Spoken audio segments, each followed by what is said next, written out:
Sebelum menonton, jangan lupa like, subscribe, dan tekan tombol lonceng. Selamat menyaksikan. Halo sahabat Eljan, jumpa lagi bersama saya Mawar Salim dalam program L-Talk Empower Life Through Communication. Sebuah program yang membahas soal komunikasi karena setiap insan pasti menggunakan komunikasi dalam berinteraksi sosial. Maka dari itu komunikasi adalah hal yang sangat penting di dalam kehidupan. Dan kali ini kita akan berbicara dengan tema Becoming Media Darling. Dengan banyaknya platform sosial media, hal ini memerdekakan orang untuk memilih platform yang lebih disukainya. Sehingga bisa saja artis ataupun influencer dalam platform media sosial, yang satu tidak beken tapi dalam media yang lain. Oleh karena itu berbagai upaya dilakukan oleh para generasi muda dalam berkarya demi untuk menjadi artis dalam platform-platform tersebut. Hal ini demi agar dikenal dan menjadi terkenal dengan cepat. Maka dari itu untuk berdiskusi hari ini saya telah ditemani oleh partner panelis kita. Ada Bapak Dodi Dikezer, speaker trainer, dan Bapak Roni Francis, business maximizer, serta tamu kita yang sangat cocok untuk kita ajak diskusi hari ini. Ada Bapak Melki Tulip selaku event organizer. Halo Pak. Halo sahabat Eljon, apa kabar? Oke, kali ini kita akan membahas soal becoming media darling. Gimana nih menurut bapak-bapak dan bapak mengenai bingung ya mau cari ibunya yang mana gitu. mengenai orang-orang yang bisa cepat banget naiknya dari sosial media. Itu gimana pandangannya? Media darling atau media darling? Media darling. Nanti Bro Doni menjelaskan media, saya menjelaskan nanti. Darling. Ya. Darling itu ada singkatannya. Apa? Sadar Dadar guling dong. Beda. Siapa dulu nih? Episode nih. Nggak usah, yang medianya dulu kan darlingnya dulu. Oke, jadi fenomena media darling itu memang belakangan itu sangat dikenal publik sejak maraknya media, bukan cuma dari media konvensional ya. Jadi media-media yang berbasis pada internet, media digital dan sebagainya. Nah, dalam konteks media itu sendiri, media itu kan bisa menampilkan atau menjadi panggung bagi orang-orang tertentu, bagi tokoh-tokoh tertentu. Nah, disebut media darling karena dia menjadi kekasih media. Artinya dia disayang oleh media. Ini arti sederhana ya. Dia disayang oleh media sehingga diberi panggung terus. Ya kan? Nah, jadi media darling itu bisa di-create sendiri atau ter-create oleh medianya. Nah, saya ambil contoh sederhana. Dan karena saya di bidang industri media, yang saya alami langsung itu Pak Jokowi. Ya, nanti Bro Roni bisa dari perspektif yang berbeda ya. Pak Jokowi itu sempat menjadi media darling pada waktu awal-awal pencapresan beliau di periode pertama dan periode kedua. Seperti apa kita melihatnya? Pak Jokowi sangat sering diliput oleh media. Ya, apapun kegiatannya pasti ada media di situ. Ya, biar kata cuma makan nasi goreng ya kan. Jadi media darling, kesayangannya media. Yang kedua, Hotman Paris. Nah, ya kan? Dia ngopi aja ya kan pasti bisa jadi berita. Tentu medianya berbeda-beda. Kalau Pak Jokowi sebagai sosok kepala negara, dia diliput oleh media-media pemberitaan. Kalau mungkin Bang Hotman Paris, dia diliput oleh media-media entertainment gitu kan. Nah, di luar aktivitasnya sebagai seorang konsultan penasihat hukum gitu kan. Nah, jadi itu yang membuat kemudian orang itu merasa dapat panggung dan dikenal oleh publik. Lalu bagaimana dengan media darling yang kemudian dia ciptakan sendiri? Bisa. Jangan khawatir. Kenapa? Orang kayak saya, Bro Melki, Bro Roni atau Mawar bisa menjadi media darling di media digital. Ya kan? Ketika kemudian dia aktif di media digital, di sosial media atau media sosial atau media-media platform digital lainnya, kemudian dia sering aktif tampil, dia akan sering dikutip ya oleh media mainstream. Ya, contoh banyak narasumber sekarang yang menjadi narasumber di media mainstream karena dia aktif di media digital. Iya, benar kan? Betul. Praktisi, pakar, pengamat dan sebagainya. Jadi gampang lah, teman saya seorang dokter, ahli spesialis jantung. Ya, saya bilang, lu bikin tips-tips aja tiap hari. Ya, di YouTube-mu, di Instagram-mu sendiri. Akhirnya dia kemudian diberikan panggung oleh media konvensional. Ya, tampillah di TV, ya jadi narasumber, ya kan. Kemudian teman kita yang lain, pengamat atau praktisi komunikasi politik, ya kan. Dia rajin sekali membuat unggahan di media sosialnya. akhirnya jadi media darling di media konvensional juga. Nah itu dari perspektif medianya. Nah darlingnya seperti apa? Tanya sama yang mengaku darling. Nah, jadi kalau misalnya kita cerita tentang namanya darling ya kesayangan. Jadi Ya. kalau misalnya zaman dulu kan orang mesti kayaknya ada beberapa ikut PH, betul kan? Iya, Ya kan? production house. Production Iya. house supaya bisa diliput di dalam namanya TV. Baru akhirnya, oh gua pakai itu aja tuh. Betul. Pasti akan banyak tuh yang engage sama dia tuh. Ya kan pasti akan bisa meningkatkan ratingnya ya kan. Iya. Nah kalau zaman sekarang kita nggak perlu menunggu itu kan sebenarnya ya kan. Kita sudah ada namanya platform media sosial kita bisa gunakan. Tetapi yang kita bahas di sini adalah bagaimana orang mengisi kontennya itu sehingga menjadi seorang media darling. Ada Ya. juga ya beberapa orang yang melakukan sesuatu yang lucu-lucuan. Contoh, kayak dia melakukan dua sosok, dia jadi ibunya, ya mungkin pernah tahu ya, Iya. jadi Iya. ibunya, ada jadi bapaknya, Benar. jadi apa. Tapi Padahal satu orang yang sama, ya. satu orang yang sama. Capek banget itu syutingnya ya. Capek banget ya, mesti ngepasin. Buat yang pengen kita tahu itu siapa sih tukang editnya? Dia sendiri. Dia sendiri juga. Iya. Iya, rajin banget dia ya. Apalagi kalau itu dia mesti aktif. Dan ada juga yang kedua, kadang-kadang ya zaman dulu kalau misalnya tahu, yang terkenal sebagai media darling itu supaya bisa cepat naik prank. Nah, Iya, pernah tahu ya? iya. Prank ya, sehingga melakukan prank itu bahkan sampai dipolisikan. Dia Pernah ada? ngasih orang bantuan tapi isi sampah itu ada kan?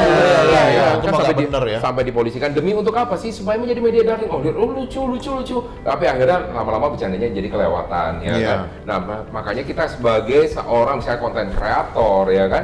Atau kalau Anda pengen menjadi seorang media darling, Anda harus menjadi seperti apa sih? Bagaimana cara Anda menentukan image-nya di situ? Perlu nggak kita menciptakan personifikasi khusus, misalnya di sana, ya kan? Ada juga orang yang menciptakan dirinya sebagai seorang expert, padahal semuanya ada orang tuh yang kasih tuh di belakang. Iya, Iya kan? Iya. Ada itu. Ada. Gua tahu banget. Dan dia mengandalkan tim ya. Iya. Dan timnya juga banyak yang anak magang. Iya, jadi kadang-kadang pas saya ditanya di luar itu, nggak ada di skrip nih. Gua tahu. Ya. Sama banget nih kayaknya. Nah, terus kemudian ada juga memang yang secara natural, tapi ya memang penting nggak kita menjadi seorang media darling ya. Jadi kalau misalnya orang bilang cerita ada platform tertentu, ada orang yang dulu nggak mau masuk nih platform namanya TikTok ya kan? Kenapa ya. nggak mau dia masuk platform? Ih joget-joget doang, nggak tahu mau ngapain gitu loh. Seiring dengan perkembangan ya, isinya di situ bukan cuma orang alay doang aja, yang masuk kan juga ada orang yang kompeten misalnya di sana. Nah jadi bagaimana cara kita bisa mengisi sosial medianya kita? Nah, kita juga harus bisa melihat nih, kita harus bisa menjadi seorang seperti kayak gimana? Apakah kita menjadi seorang yang betul-betul sebagai personifikasi yang kita pengen tampilkan di sana, sebagai branding yang kita pengen lihat, atau kita cuma pengen, ya yang penting asal ada orang suka. Misalnya kayak sekarang ini, waktu itu kan pernah ada beberapa artis ya, selain melakukan prank, naik lagi yang kedua apa kasihnya? Bukan prank, prank itu kan kayak dia ngerjain ya kan? Yang kedua itu kasih-kasih. Ya, yang ngasih-ngasih orang kasih. Oh di tengah jalan dikasih 100.000. Oh, iya, ya iya, kan, iya. ya kan yang ngasih sseperti itu sehingga dia dapat, oh bagus nih, Iya, ya kan. iya. Nah sekarang ini kan ada banyak macam cara-caranya. Nah Anda pengen menjadi seperti kayak gimana? Anda menjadi sosial media darling. Nah ini pastinya akan berkenalan juga dengan orang yang mengadakan event, ya kan. Nah kalau misalnya dalam event sendiri pengguna sosial media pasti nggak terelakkan, betul kan? Iya. Nah, gimana caranya ya atau pengalaman dari Bro Melki sendiri yang mesti kita ulik di sini ya. Gimana caranya dia menjadi seorang sosial media darling? Perlu nggak menjadi seorang sosial media darling terutama di dalam pekerjaan sebagai event management gitu. Ya, kalau melihat istilah media darling, mungkin banyak yang sekarang populernya karena ada digital ya. Iya. Tapi sebenarnya media darling itu dari Amerika sudah ada pas zamannya konvensional media. Jauh sebelum itu udah ada ya. Tuh, gua belum lahir dong. Iya, gue juga belum dong ya. Kok bisa tahu? Iya, bisa tahu. Nah, saat ini media darling itu banyak didengar karena banyak tokoh-tokoh atau idola yang instan yang muncul dan menjadi kesayangan media, menjadi kesayangan kita para netizen. Contohnya Bunda Korla, itu juga menjadi media darling di dunia entertain. Melihat keseharian dia, melihat hidup apa adanya, itu menjadi satu kayak daya tarik orang untuk melihat kehidupan orang lain dan menjadi media darling. Dan cukup bagus ya. Dan saya melihat bahwa media darling sosoknya itu bisa dijadikan brand ambassador juga untuk menaikkan sebuah brand atau menaikkan sebuah campaign. Jadi di saat Bunda Korla naik itu kan banyak yang membuat dia menjadi campaign sebuah brand atau membuat Bunda Korla sendiri menjadi sosok yang dia idolakan. Itu dari dunia entertain. Tapi saya melihat di dunia politik atau di dunia negarawan juga Pak Jokowi tadi sudah dibahas, itu sosok yang bisa menjadi kesayangan media apa yang dilakukan Presiden Jokowi, bahkan ke cucunya ETS juga ya, itu jadi semua melihat ke sana. Itu yang saya lihat dari setiap tokoh dan setiap sosok. Di dunia event sendiri, media darling itu event-event yang kita buat itu sebetulnya bisa dijadikan media darling. Contoh misalnya para partisipan di dalamnya, ya kan? Para juri di dalamnya, para peserta orang tua yang terlibat, para pigeonnya sendiri itu bisa menjadi media darling kalau kita bisa buat sesuatu itu jadi packaging yang baik untuk bisa diekspos menjadi media darling. Itu sih kalau dari pandangan event tadi gitu.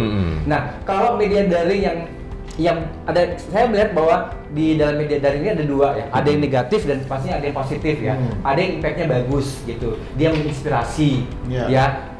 Ada 8 I ya. Banyak kali ya. Menginspirasi, kemudian dia juga bisa seinspirasi, dia juga memberikan image, juga ya. Banyak ya I-nya ya. Terus dia bisa memberikan impact. Ya tentunya, kemudian dia bisa memberikan income, mendatangkan uang tentunya, kemudian bisa mendatangkan apalagi I-nya satu lagi, bisa juga mengintimidasi, ya kan, mengintimidasi orang supaya dia melakukan apa yang dia mau, intimidate dalam arti yang ini ya. Kemudian yang terakhir itu income udah tadi disebut ya. Udah banyak banget ya. Lupa ya. Umur. Ya, pokoknya itulah ada 8 I tadi itu. Jadi setiap di dalam sosok seorang media darling itu pasti punya itu semua. Ada kriteria khusus yang tidak terbacakan seorang sosok media darling itu. Jadi media darling itu perlu kita create, tadi sudah dibahas, dan ada juga yang instan yang terjadi karena kebutuhan publik dan dia sendiri yang menciptakan menjadi sosok kesayangan di dunia media. Gitu. Memang media darling ini salah satu platform yang bisa ngebuat kita tuh naik cepat banget. Sebenarnya kalau dimaksimalkan penggunaannya itu berguna untuk kita di dalam kehidupan sehari-hari, baik dalam berkarir maupun di dalam kehidupan sehari-hari. Nah, kalau sahabat Eljon mau tahu kira-kira penggunaan media darling ini seperti apa sih dalam hal untuk memaksimalkannya, saksikan terus Eltalk, Empower Life Through Communication.